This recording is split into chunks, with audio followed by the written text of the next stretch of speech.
and I wait him eagerly.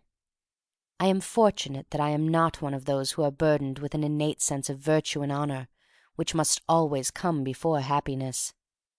They are but few who find their happiness in their virtue. The rest of them must be content to see it walk away. But with me, virtue and honor are nothing. I long unspeakably for happiness, and so I await the Devil's coming.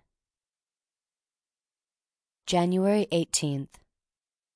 And meanwhile, as I wait, my mind occupies itself with its own good odd philosophy, so that even the nothingness becomes almost endurable. The Devil has given me some good things, for I find that the Devil owns and rules the earth, and all that therein is.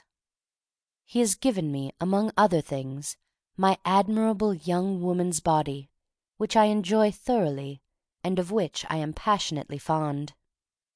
A spasm of pleasure seizes me when I think in some acute moment of the buoyant health and vitality of this fine young body that is feminine in every fiber.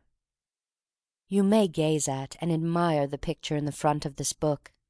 It is the picture of a genius with a good, strong, young woman's body, and inside the pictured body is a liver, a MacLane liver of admirable perfectness.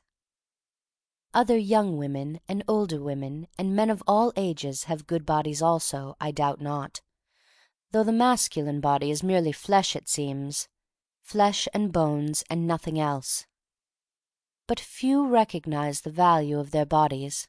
Few have grasped the possibilities, the artistic, graceful perfection, the poetry of human flesh in its health. Few have even sense enough indeed to keep their flesh in health, or to know what health is until they have ruined some vital organ and so banished it forever. I have not ruined any of my vital organs, and I appreciate what health is. I have grasped the art, the poetry of my fine feminine body. This, at the age of 19, is a triumph for me. Sometime in the midst of the brightness of an October I have walked for miles in the still high air under the blue of the sky. The brightness of the day and the blue of the sky and the incomparable high air have entered into my veins and flowed with my red blood. They have penetrated into every remote nerve center and into the marrow of my bones. At such a time this young body glows with life. My red blood flows swiftly and joyously in the midst of the brightness of October. My sound, sensitive liver rests gently within its yellow bile in sweet content. My calm, beautiful stomach silently sings as I walk a song of peace. My lungs, saturated with mountain ozone and the perfume of the pines, expand in continuous ecstasy. My heart beats like the music of Schumann, in easy, graceful rhythm with an undertone of power. My strong and sensitive nerves are reeking and swimming in sensuality, like drunken little bacchantes, gay and garlanded in mad reveling. The entire wonderful, graceful mechanism of my woman's body has fallen at the time, like the wonderful, graceful mechanism of my woman's mind, under the enchanting spell of a day in October. It is good, I think to myself. Oh, it is good to be alive. It is wondrously good to be a woman young in the fullness of 19 springs. It is unutterably lovely to be a healthy young animal living on this charmed earth. After I have walked for several hours, I reach a region where the sulphur smoke has not penetrated, and I sit on the ground with drawn-up knees and rest as the shadows lengthen. The shadows lengthen early in October. Presently I lie flat on my back and stretch my lithe slimness to its utmost, like a mountain lioness taking her comfort. I am intensely thankful to the Devil for my 2 good legs and the full use of them under a short skirt, when as now they carry me out beyond the pale of civilization, away from tiresome, dull people. There is nothing in the world that can become so maddeningly wearisome as people, people, people. And so, Devil, accept for my 2 good legs my sincerest gratitude. I lie on the ground for some minutes and meditate idly.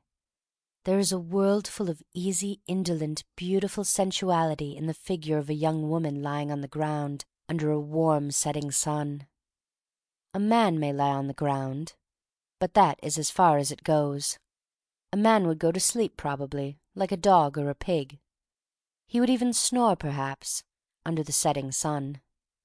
But then a man has not a good young feminine body to feel with, to receive into itself the spirit of a warm sun at its setting, on a day in October.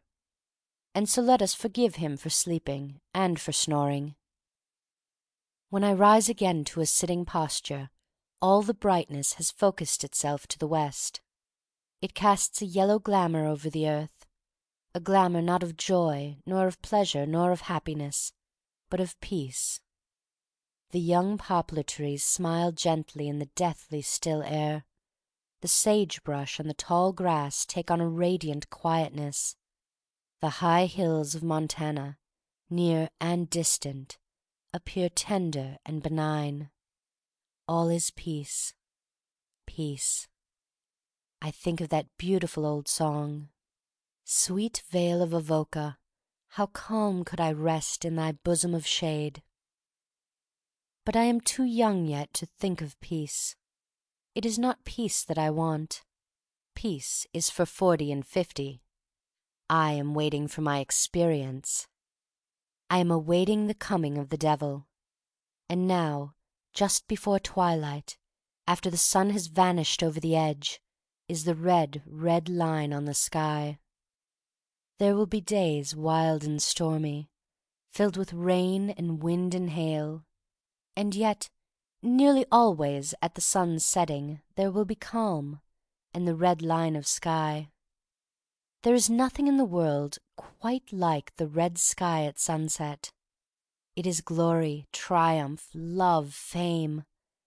Imagine a life bereft of things, and fingers pointed at it, and eyebrows raised, tossed and bandied hither and yon, crushed, beaten, bled, rent asunder, outraged, convulsed with pain.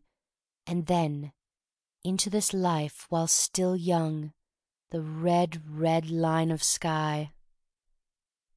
"Why did I cry out against fate?" says the line. "Why did I rebel against my term of anguish? I now rather rejoice at it. Now, in my happiness, I remember it only with deep pleasure.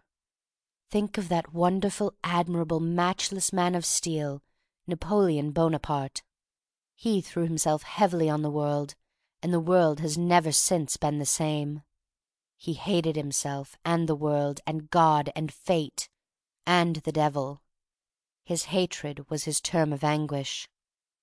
Then the sun threw on the sky for him a red, red line, the red line of triumph, glory, fame.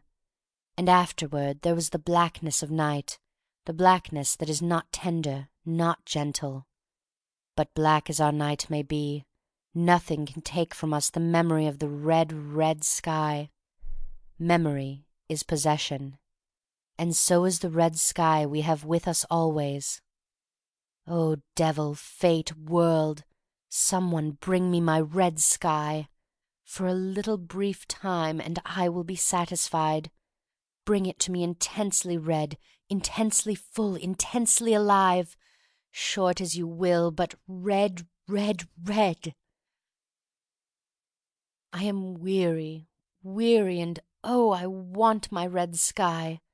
Short as it might be, its memory, its fragrance would stay with me always, always. Bring me, Devil, my red line of sky for 1 hour, and take all, everything I possess. Let me keep my happiness for 1 short hour, and take away all from me forever. I will be satisfied when night has come and everything is gone. Oh, I await you, Devil, in a wild frenzy of impatience. And as I hurry back through the cool darkness of October, I feel this frenzy in every fiber of my fervid woman's body.